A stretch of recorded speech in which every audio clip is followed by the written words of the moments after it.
Hello and welcome. For China Solved, I'm Andrew Hubert, and this is Know Your Counterparty, November 2018. Why isn't the Chinese side panicking more?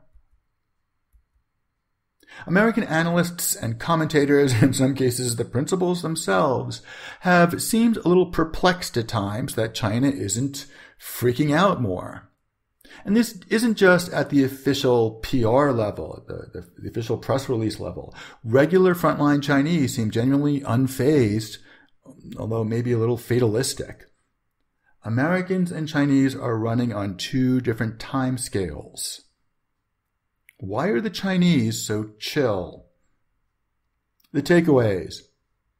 Donald Trump is the Chinese stereotype of America. It's easy to cheat a foreigner. Same old song and dance. Let's look at each one in a little bit more detail. The first reason China is not panicking is that to them this is the way things always are. They think Donald Trump, is exactly what all Americans are really like, just maybe a little bit more so. They see all Americans as loud, kind of superficial, very racist, and very aggressive.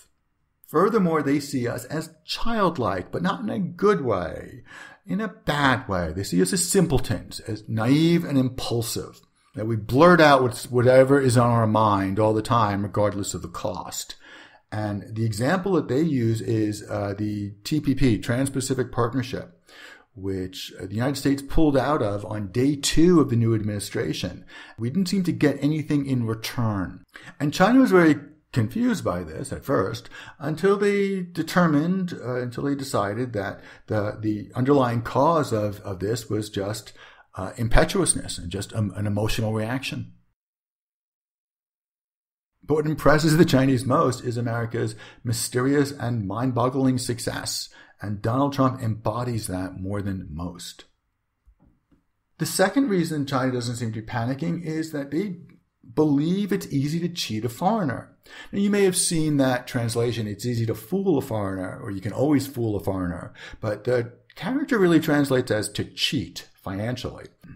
So Beijing really seems to think that they've got this handled. They know what they're doing. They're using a strategy I call the wear down, and it's working just fine. The wear down is when you psychologically, emotionally, and in some cases physically wear down the opposition by dragging this out and making your negotiation excruciatingly boring and dragging it out for weeks and months. So they dig in for a long, boring struggle, but at the same time, they're expanding their network of connections. They've been busy in Southeast Asia, Latin America, and in Western Europe, and they've got the propaganda machine spinning. The Chinese feel that you can flatter and cajole and bow until the foreigner feels special. And that's all that they have to do to win. And for confirmation, they'll probably look at the Trump-Kim negotiations in North Korea about the denuclearization process. When Trump says he fell in love with Kim and that North Korea was no longer a problem. I think that sealed the deal for a lot of people in Beijing that they could manage this. And the Chinese feel, and have always felt, that they can outlast the foreigner. They feel that they can outlast this administration and this cycle of American dominance. China feels that time is on its side, and all it has to do is really stay on course. And they can outlast the United States in general and the Trump administration in particular. And finally, the Chinese have been hearing some version of this since 1978 when Deng Xiaoping started to open China to the West. The Pence Doctrine of October 4th is just a confirmation of their not even worst case fears, their moderately worst case scenario.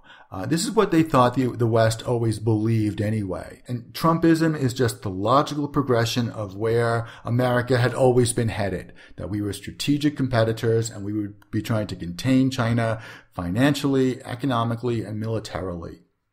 They don't really see this as a reason to go off plan. They feel that their plans, their strategy encompasses this possibility. Final word. The Chinese really do believe it's easy to cheat a foreigner, and I don't think this administration has given them any reason to doubt that. The Chinese side seems to feel that they can wait out this storm and stay on course, and they will outlast not only this administration, but this wave of American dominance of the international economy. Thanks very much for China Solved. I'm Andrew Hubert. If you found this useful, please hit the subscribe and like buttons. And you should also check out my books, The Fragile Bridge, Managing Conflict with Chinese Counterparts, and 10 Common Chinese Negotiating Mistakes. Thanks again. I'll speak to you soon.